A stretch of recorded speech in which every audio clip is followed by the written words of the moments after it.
It's Wednesday. Let me just find out what the date is. It's Wednesday, the 15th of April. We're due to go for another lesson tomorrow, and I just thought I'd reply to some of last week's discussion. I hope you all had a nice Easter. It's been very entertaining to read your contributions once again, and we'll just start kicking the ball around about rehabilitation now, if you don't mind.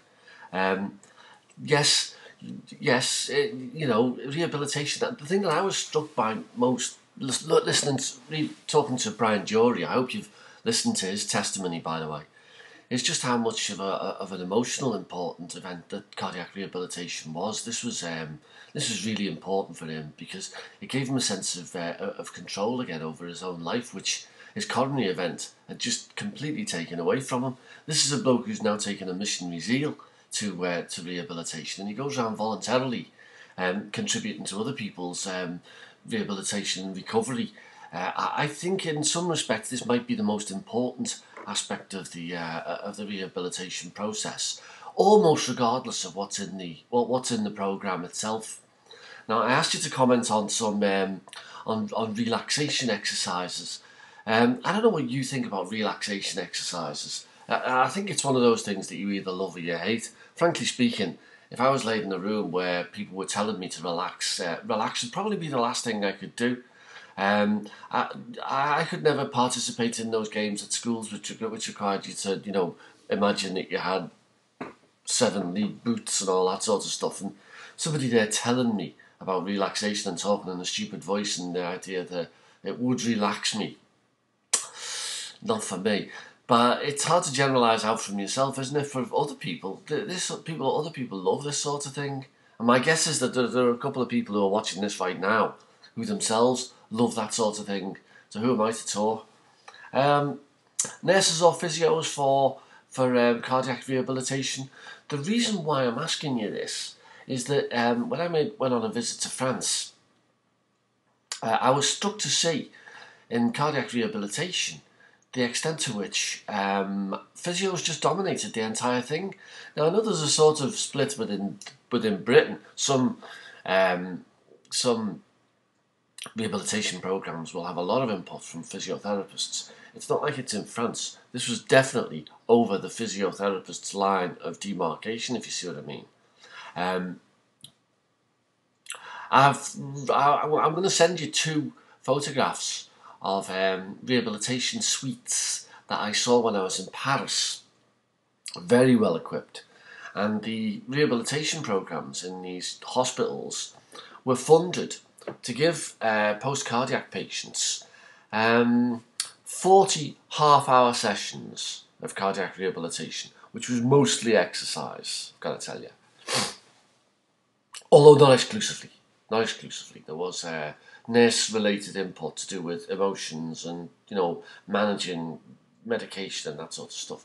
Basically, this was a physio-based. And some of you have drawn attention to reasons why nurses might be better. Interested to see, by the way, everybody thought that nurses would be better off delivering cardiac rehabilitation than physios.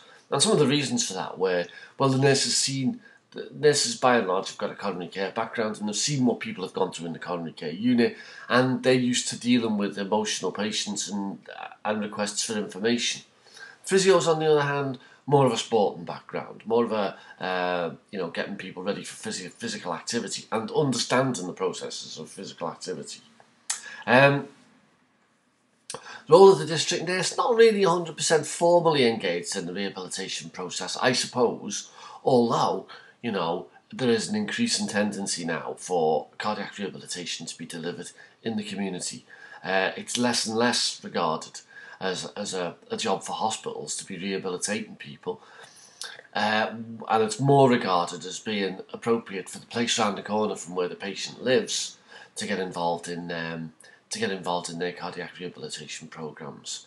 My impression is, and this is why I asked Michelle, that the cardiac rehabilitation services which are based in hospital are now feeling themselves pretty much under pressure, and they can feel the community rehabilitation networks nipping at their heels. We have a difference of opinion in practice between different units here. I don't know if you've seen this in the discussion, but different units have different approaches to exercise tolerance tests. Some will do an exercise tolerance test before the patient leaves. Others will wait until the patient comes back as an outpatient before they start thinking about that.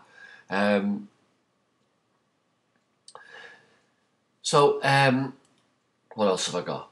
Yeah, rehabilitation, sexual advice. Absolutely, this is a really tricky one. I remember once I wrote a piece about impotence following MI, and I was asked to go and speak to a group of post-cardiac event patients. And I thought, I know I'm going to do this. I'm going to go in there and I'm going to be dead up front and I'm going to address this subject, which for most fellas of any age, erectile dysfunction is going to be pretty tricky one to raise. And I went in and I was rather blunt in raising the subject with these blokes, all of whom are over 65, by the way. I'm younger then than I was now, obviously. So I must have been in my mid to late 30s. And I charged in and I addressed this question up front, completely up front. And what I ended up with was a group of about 10 fellas who were staring intently at the space between their shoes. And I got absolutely nothing in the way of discussion. Basically, the whole thing was a complete loss, and I was never asked back to speak to that rehabilitation group, which kind of clinches it in my view. If you read a lot of the literature to do with sexual advice at rehabilitation, it's pretty confusing. Well, it's not confusing at all, actually, because it's aimed at a very narrow group of people, or an increasingly narrow group of people, and that is, it's aimed at people who are married, who are in stable relationships, and who like conventional sex. It's not really aimed at women. There is very little research done on women and sexual dysfunction following cardiac events. It's not directed at gay blokes. There's hardly anything directed at homosexuals. And basically, the message from Ueno's paper is that the only people who really need to fear a cardiac event are people who are having sex with unfamiliar partners. Well, what if you're single? If you're single, by definition, you're going to be having sex with unfamiliar partners. Therefore, the conclusion that seems to flow from Ueno's paper is, and you're single, is don't have sex. It doesn't seem to me to be much of a conclusion. And also, don't forget if you ever get round to reading that paper, if that's something that you find interesting and entertaining, 1962, Japan. It is a different time and a different planet to Britain in 2009. So I really wonder why it is that Ueno's paper gets quoted so much in the literature of sexual advice for modern British people. Anyway, I'm going to send you the photographs of the French rehabilitation service, along with one of the physios.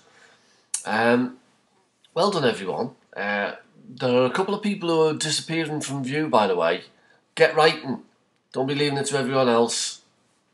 And I'll speak to you next week. So, bye now.